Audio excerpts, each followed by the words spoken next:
उसके लिए परमेश्वर ने माध्यम बनाया अपने दास, अपने दासियों को, जो आप तक वह परमेश्वर का संदेश लेकर आते हैं और जो पवित्र शास्त्र से निकलता है, जो स्वर्ग का परमेश्वर हम सबको देता है।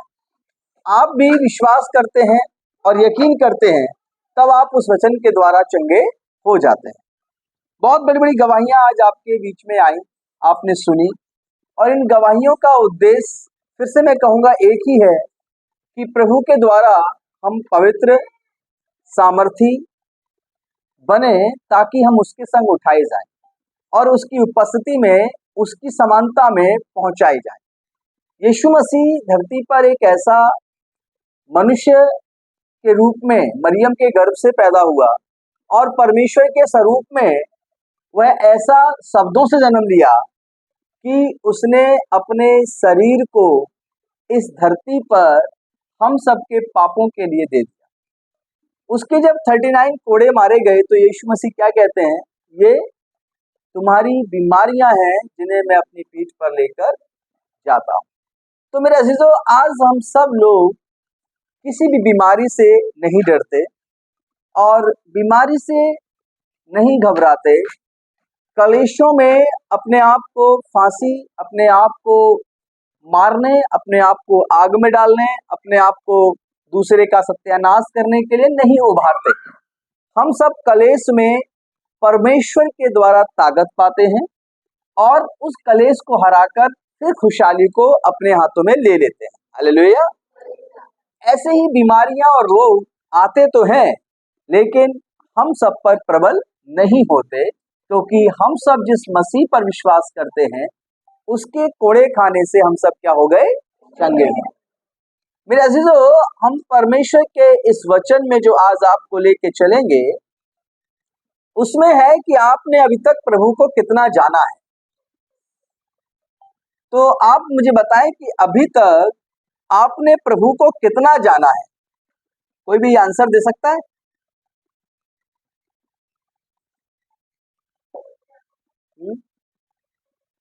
ठीक है, हाँ दो,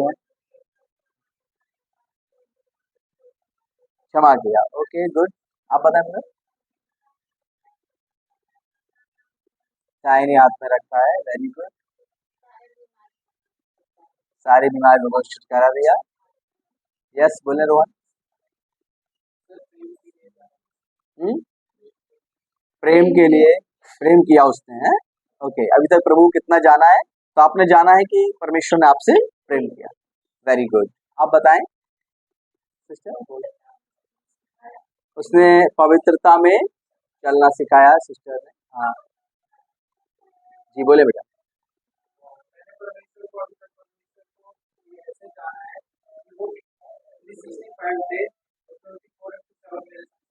वेरी गुड, वेरी गुड। और गुड्डू बेटी ने कहा, क्या कहा बेटा? उसने पापों से छुटकारा दिया है। और क्या?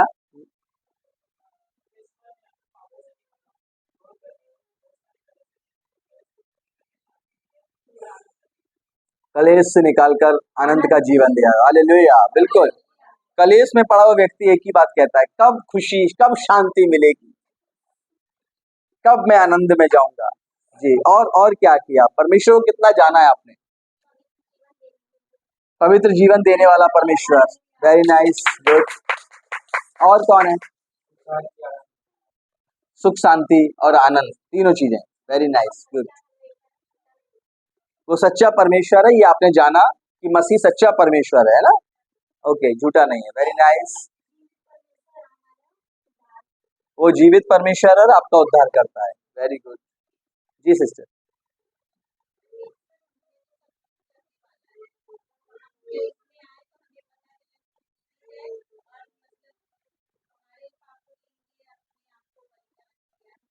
Very good, praise the Lord.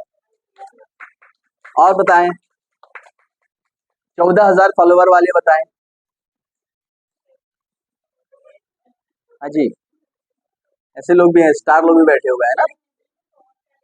ये अच्छा, नशे से, कलेश से परमेश्वर छुटकारा देने वाला है ना? ओके, तो मेरा सवाल क्या था?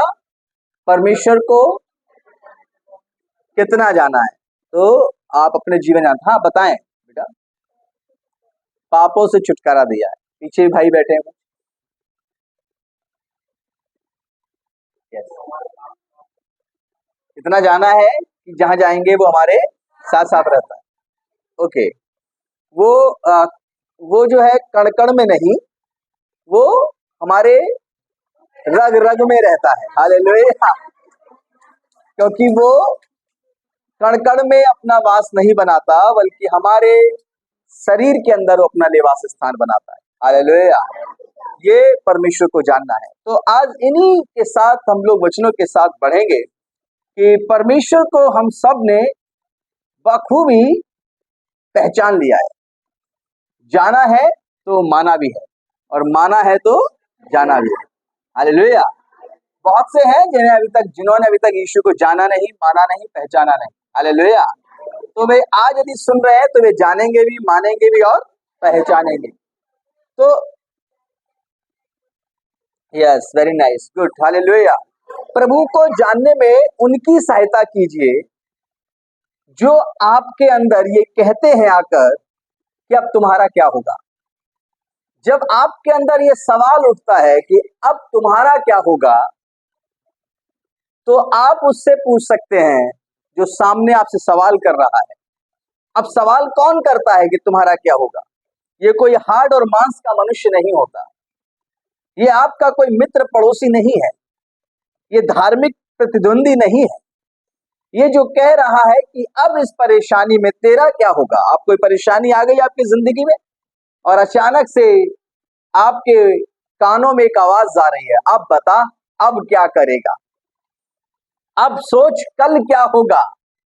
क्या आप इसको बता पाते हैं कि अभी तक तूने जाना नहीं मेरे साथ कौन है, अभी तक तूने पहचाना नहीं मैं कौन हूं। हालेलुया। जब किसी से झगड़ा होता है, तो जब जवान मतलब बच्चे तो झगड़ते हैं या स्कूल में या कॉलेज में, तो देखा होगा एक कहता है तू जानता नहीं मैं कौन हूं, मैं दिखा दूंगा। ऐसे कुछ बातें डायलॉग है ना, बच्चे बोले होंगे ना कभी अपनी लाइफ में आप लोगों ने, है ना, देख लेना तेरा क्या हश्र होगा। हालेलुया। कुछ ऐसी धमकियां आप यीशु के नाम से उसे दे सकते हैं जो हार्ड और मांस का मनुष्य नहीं है। मनुष्य को नहीं देनी है, फिर कह रहा हूं, ये वो है जो आपसे दबे पांव आता है। आपकी विपत्तियां आपके ऊपर जब आती हैं और उन विपत्तियों में कोई एक आवाज अंदर से देता है, कहता अब बता अब तेरा क्या होगा, बहुत बड़ी समस्या है, अब तू निकल, देख कल क्या होने वाला है। तो आप उससे क्या कहते हैं? ये है यीशु को जानना। अगर आपके अंदर ये पता है कि यीशु कौन है और वो कितना पावरफुल परमेश्वर है, तब अंदर से उस धमकी देने वाले को आप एक ही आवाज देंगे और वो एक ही आवाज में समझ जाएगा यहां मेरी वो गले वाली नहीं है, क्या दाल। हालेलुया। यहां मेरा इसके ऊपर कोई भी कार्य सफल नहीं होगा, ना ये डरेगा और डरेगा नहीं तो ये मरेगा भी नहीं। हालेलुया। तो मेरे अजीजों, आज आपके जीवन के अंदर परमेश्वर के साथ आपकी एक बॉन्डिंग, प्रभु को जानने में आप सहायता कीजिए अपने अंदर, उस तकलीफ को बताइए कि आपका परमेश्वर कितना महान है। अंदर से कोई रिश्ते नाते टूट गए, आप दुखी हैं, आप उस दुख को बताइए कि हमारा मसीहा कितना पावरफुल है। बाहर किसी को नहीं प्रचार करना, आप पहले अपने लिए अपने अंदर प्रचार करिए। अपनी आई हुई बीमारी जो आपके पैर, आपके घुटने, आपके कमर, आपके सिर में है, उसको बता कि देख मेरे संग कौन रहता है। हालेलुया। और मैं कैसे विश्वास के द्वारा ही चंगा हो जाऊंगा। हालेलुया। इस कलेश, इस मुसीबत से निकल जाऊंगा। तो हम परमेश्वर का ये वचन पहला कुरिन्थियों से शुरू करेंगे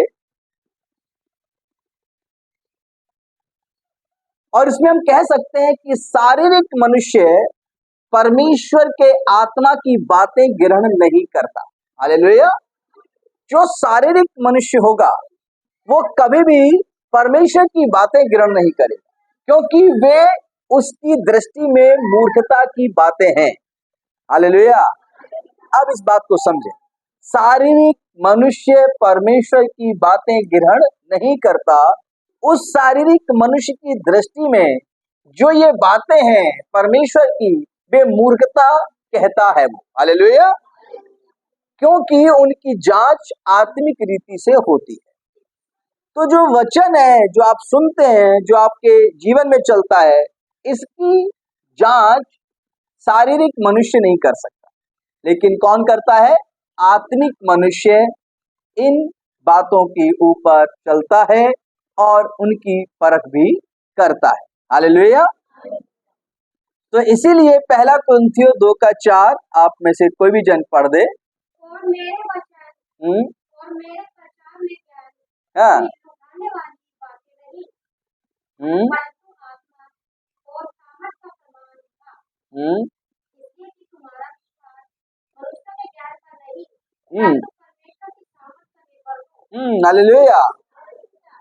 अब यहाँ पर पौलुस कहते हैं कलीसिया से कि मेरे ज्ञान में लुभावने वाली कोई कहानी और किस्से नहीं है, परंतु आत्मा और सामर्थ्य का प्रमाण था। तो पौलुस जिस प्रचार को करते हैं वो आत्मिक है, सामर्थी है और मांस हड्डी हड्डी गुदा गुदा को भेदने वाला है। हालेलुया। और इन बातों को आज आप भी सुन रहे हैं। आपको बता दूं कि शारीरिक मनुष्य कौन है। शारीरिक मनुष्य साधारण आम आदमी है जो कि नया जन्मा नहीं है। शारीरिक मनुष्य वो है जो साधारण है और नया जन्मा हुआ नहीं है, क्योंकि यीशु मसीह ने साफ साफ कहा, जब तक कोई नए सिरे से न जन्मे वो परमेश्वर के राज्य को देख नहीं सकता। साधारण मनुष्य परमेश्वर की महिमा को नहीं देख सकता और ना ही जान सकता है। इसीलिए यहां पर पौलुस कहता है कि मेरा वचन में लुभावने वाली बातें नहीं है। यही लिखा है, पढ़िए जरा इसको शुरू से। और मेरे वचन और मेरे प्रचार में ज्ञान की लुभाने वाली बातें नहीं, ऐसा ज्ञान नहीं कि मैं लुभाने वाली बातें करूं। आगे, परंतु आत्मा और सामर्थ्य का प्रमाण था। प्रमाण मतलब जैसे आप बच्चे पास हो गए, सर्टिफिकेट लेके आ रहे होंगे कि हम पास हो गए, वो है प्रमाण कि हाँ जी आपने इस परीक्षा को जय पा ली। पौलुस कहता है कि मेरा जो मुंह से शब्द निकलता है, प्रचार निकलता है, वो प्रमाणिक है। उसको तुम जांचो, परखो, अपने जीवन में लागू करो, तुम खुद उसकी गवाही दोगे कि हाँ वो मसीहा मेरे जीवन में है। हालेलुया। तो सामर्थी बनाता है परमेश्वर का वचन। एक साधारण व्यक्ति जो शारीरिक है वो सामर्थी नहीं हो सकता। वो एक ज्ञानी लोगों के बीच रहकर ज्ञान तो अर्जन कर सकता है, लेकिन वह मनुष्य परमेश्वर के नेतृत्व में चल नहीं सकता। परमेश्वर के नेतृत्व में चलने का मतलब है कि आगे आगे परमेश्वर चलता है और उसके पीछे पीछे वो व्यक्ति चलता है। यीशु मसीह हमारा आपका वो चरवाहा है जो आगे आगे चलता है और हम लोग उसके पीछे पीछे चलते हैं। तो हमारा और आपका नेतृत्व कौन कर रहा है? यीशु मसीह कर रहा है। हालेलुया। और हम कह सकते हैं कि अच्छा चरवाहा कौन है? प्रभु यीशु मसीह। साधारण मनुष्य का नेतृत्व सांसारिक ज्ञान करता है। वो एक बीटेक इंजीनियर हो सकता है, वो एक बड़े पद पर बैठने वाला व्यक्ति हो सकता है, वो एक बहुत बुद्धिमान हो सकता है। तो वो जिस पर्टिकुलर क्षेत्र की बुद्धिमानी ले रहा है उसका नेतृत्व वही बुद्धिमानी का क्षेत्र कर रहा है और इसीलिए वो उस क्षेत्र में बढ़ रहा है। वो धनवान हो सकता है, एक अच्छा व्यापारी भी हो सकता है, पूरे वर्ल्ड का टॉप क्लास व्यापारी भी हो सकता है। तो उसका नेतृत्व उस धन के पीछे पीछे करना है और धन उसका नेतृत्व कर रहा है।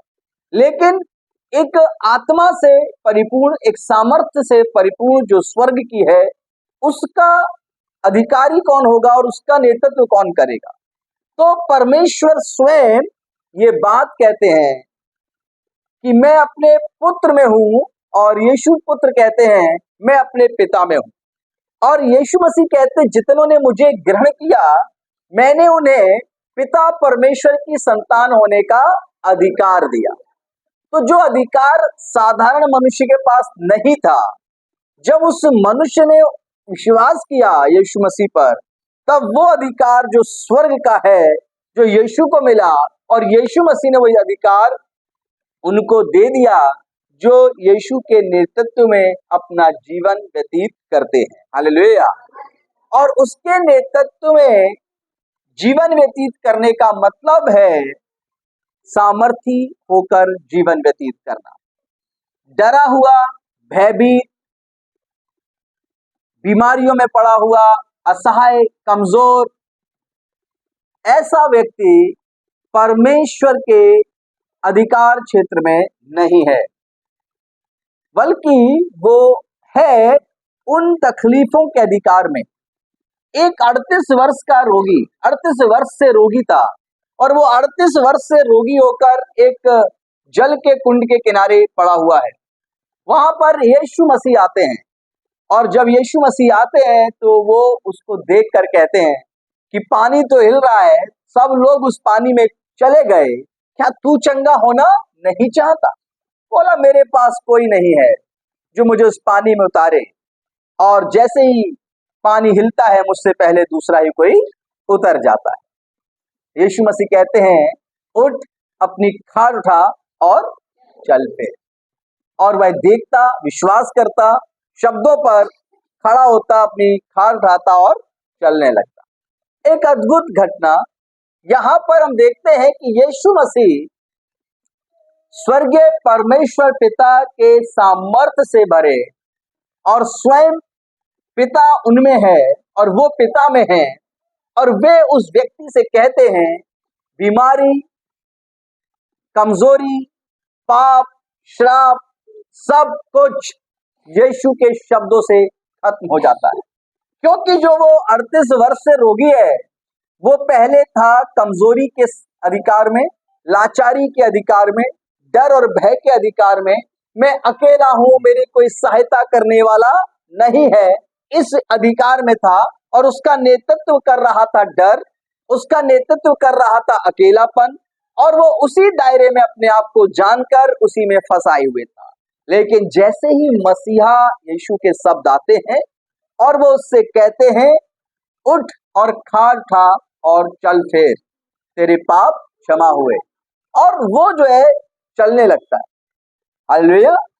और वो जो है उठकर खड़ा हो जाता है, दौड़ने लगता है। क्यों? क्योंकि वो आ गया था अब यीशु मसीह के नेतृत्व में। पहले वो था डर, भय, बीमारी के नेतृत्व में। कौन उसको डायरेक्शन दे रहा था? तो पहले उसका डायरेक्शन बीमारी दे रही थी, लेकिन अब उसको कौन डायरेक्शन दे रहा है? यीशु मसीह। क्या कह रहे हैं? उठ। हालेलुया। आप एक यदि कहते हैं अपने आप को कि मैं एक सामर्थी व्यक्ति हूं, तो आप किसके डायरेक्शन में चल रहे हैं? आपका नेतृत्व कौन कर रहा है? आप हो सकता है सामाजिक तौर पर एक बहुत ही बुद्धिमानी से अपने जीवन को बनाकर लाए हों, पढ़ाई लिखाई और डिग्रियों के साथ, और बड़ी एक सैलरी पैकेज के साथ, बड़े अच्छे एक लग्जरी घर के साथ आप अपनी जिंदगी जी रहे हो। लेकिन आप वास्तव में आपका नेतृत्व, आपका अगुवा कौन है?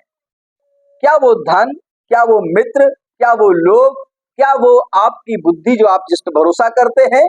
तो प्रभु यीशु कहते हैं कि मेरे दास पौलुस को देखो, जो धनवान भी था, ऊंचे पद पर बैठने वाले यहूदियों के बीच में रहने वाला था, जिस पौलुस के पास पावर भी था, अधिकार भी था, मसीहों को मारने का पावर, अधिकार लेकर वो अपने हाथ में जा रहा था कि मैं जो मसीह के पंथ पर चलते हुए मिलेंगे, मैं उन्हें पकड़कर जेल खाने में डालूंगा। और वो अधिकार पत्र उसके हाथ में था। लेकिन जैसे ही रास्ते में जा रहा था, जिस शहर की तरफ जा रहा था, उस शहर में यीशु मसीह अपने चुने हुए लोगों को देख रहा था कि वे कैसे निर्मल इस आत्मिक दूध को लोगों तक पहुंचा रहे हैं, कैसे परमेश्वर का वचन शेयर कर रहे हैं। प्रभु यीशु मसीह ने रास्ते में दोपहर के समय में दोपहर से भी बड़ी रोशनी के रूप में उसको दर्शन दिया। और जब पौलुस, जो पहले शाऊल था, गिरा तो क्या कहता है, तू कौन है? यीशु कहते हैं, मैं यीशु हूं और तू मुझे सताता है। और यहाँ पर पौलुस और यीशु की बातचीत होती है और यीशु मसीह उसको बता देते हैं कि तूने यदि मेरे लोगों को सताया तो तूने मुझे सताया। 3 दिन तक पौलुस, जो गली सीधी कहलाती है, चला जाता है, लेकिन वहां पर उसकी आंखें नहीं खुलती हैं। 3 दिन तक यीशु मसीह को वो याद करता है। उसके पास धन की कमी नहीं, पौलुस के पास पावर की कमी नहीं, क्योंकि वो अधिकार पत्र हाथ में था और जिस शहर में जा रहा था उस शहर का जो भी वहां का मालिकाना हक रखता था वो सारे उसके सपोर्ट में थे, सारे याजक उसके सपोर्ट में थे। आज के समय में यदि देखें तो पॉलिटिकल पावर और फाइनेंस की पावर और उसके पास एक धार्मिक यहूदी होने की पावर उसके पास थी। लेकिन इन तीनों पावर के नेतृत्व में जीवन जीने वाला पौलुस, जब यीशु मसीह से उसका आमना सामना आवाज के द्वारा होता है, तब वो पौलुस जब 3 दिन तक देख नहीं पाता, तब उसके पास यीशु नाम का एक विश्वासी आता है, उसके ऊपर हाथ रखता है और उसकी आंखों से छिलकों के समान कुछ गिरता है। हालेलुया। एक वहां पर अद्भुत घटना और होती है। जब पौलुस के पास वो व्यक्ति आता है तो पौलुस उसका, जैसे दरवाजे के अंदर घुसता है, उसका नाम ले देता है। वो कहता, तू मुझे कैसे जानता है? बोले, यीशु मसीह ने तुझे भेजा है। हालेलुया। और यीशु मसीह के संग 3 दिन तक उसकी बातचीत होती है और 3 दिन के अंदर उसका नेतृत्व करने वाला यीशु मसीह हो जाता है।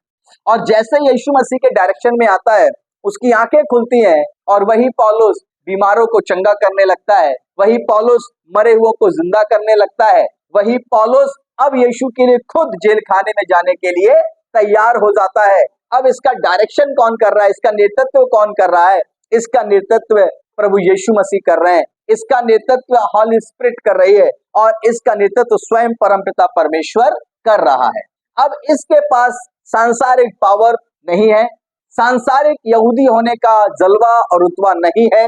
इसके पास है एक सताव, एक डर और भयभीत करने वाला माहौल, जिसमें मसीहों को उस समय मिला था, उसके नेतृत्व में आ गया है अब पौलुस। लेकिन फिर भी एक सामर्थी व्यक्ति है। हालेलुया। तो अब आप समझ सकते हैं कि आखिर पौलुस का नेतृत्व कौन कर रहा था। तो पौलुस का नेतृत्व प्रभु यीशु मसीह कर रहे थे। हालेलुया। आज यदि आप किसी भी परिस्थिति में हैं तो आप सबसे पहले देखें कि आपका नेतृत्व कौन कर रहा है। क्या आपका नेतृत्व आप जिस धन पे भरोसा करते हैं उसके सहारे है? क्या आपका नेतृत्व आपके पॉलिटिकल पावर है? आपका नेतृत्व कौन कर रहा है? आप किसके निर्देश के साथ अपने जीवन को व्यतीत कर रहे हैं? क्या पाप, क्या बुराई, क्या बुरे बुरे काम? आप किस चीज के नेतृत्व में हैं? आप जिसके नेतृत्व में चल रहे हैं उस वहीं पहुंच जाएंगे। इसलिए आज रुकिए, थोड़ा ठहरिए और सोचिए और विचार करिए और रुककर वापस अपने नेतृत्व करने वाले को निहारिए। क्या ये नेतृत्व करने वाला सही है? क्योंकि कुछ लोगों ने अपार धन पर भरोसा किया, ऑक्सीजन सिलेंडर तक अपने घरों में खरीद कर रख लिए, ढेर लगा लिए डॉक्टर की टीम को, लेकिन फिर भी वे अपने प्राणों को बचा नहीं सकते। तो इसका मतलब है कि धन का नेतृत्व भी आपके जीवन को सेफ नहीं कर सकता। इसलिए आज हम सब इकट्ठे हैं कि आप जिसके पीछे चले हैं उसका नाम यीशु मसीह है, जो मौत को जीत चुका और वह मारा गया, गाड़ा गया और तीसरे दिन जी उठा, और जिसके कोड़े खाने से हमें और आपको शिफा मिली, चंगाई मिली है। तो इसीलिए आज आप क्या अपने डर और भय खाने वाले हृदय को ये बताने वाले हैं, देख तू मेरे अंदर डरा बैठा है, देख मेरा अगुवा तो यीशु मसीह आ गया है। हालेलुया। अब तू क्यों डरता है? देख तेरा बचाने वाला तेरे संग रहता है। जब भारी कलेश दरवाजे पर आ जाए तब आप क्यों कहें कि इस कलेश से हम हाय मरे जाएंगे, बल्कि ये कलेश को बताओ कि अरे तू तो अभी आया है, देख यीशु भी अभी आया है, अब बता इस घर में कौन रहेगा, यीशु रहेगा या कलेश तू रहेगा? तो कलेश अपने आप बोलेगा ऐसा कर तू यीशु को रख, मैं तो जाता हूँ। हालेलुया। हालेलुया। तो अब आपका अगुवा, आपका नेतृत्व आपके व्यवहार से झलकना चाहिए कि कौन करता है। हालेलुया। और यदि आपको एक छोटी सी बात समझ में आ गई कि आपका नेतृत्व कौन करता है, तो यीशु मसीह करता है। यीशु मसीह ने आकर लुभावने वाली बातें नहीं बताई, उलझाया नहीं, बल्कि यीशु मसीह ने साफ साफ बताया और मत्ती किताब में कहा, मार्ग, सत्य और जीवन मैं ही हूँ। और यीशु ने डायरेक्ट बोल दिया, बिना मेरे द्वारा कोई पिता के पास नहीं पहुंच सकता। एक और नेतृत्व करने वाला आया और उससे पूछा कि परमेश्वर मृत्यु को कैसे इस संसार में रखता और क्या करता। वगैरह मैं कह रहे इस चक्र से कोई बच नहीं पाया, मृत्यु जो आया है उसको मरना ही पड़ेगा। और कहते हैं कि मैं मुझे भी मरना पड़ेगा, फिर एक नए जन्म के साथ मैं आऊंगा। लेकिन यीशु मसीह क्या कहते हैं? यीशु मसीह कलवरी के क्रूस पर लटकाए जाते हैं और यीशु मसीह तीसरे दिन उस कब्र से जी उठते हैं और वो जिंदा होने के बाद हमेशा हमेशा के लिए बादलों पर खड़े होकर क्या कहते हैं, मैं जाता हूं और फिर आऊंगा। अब माँ के गर्भ से नहीं आएगा, वो बादलों पर आएगा। और साफ कर दिया कि फिर आऊंगा ताकि मैं तुम्हें लेकर जाऊं। हालेलुया। तो यह बात हमें और आपको परमेश्वर सटीक तरीके से बता देते हैं कि तुम्हारा नेतृत्व मैंने मसीहा के हाथ सौंपा है, और उस मसीहा का अर्थ है सब चीजों पर जय पाने वाला। हालेलुया।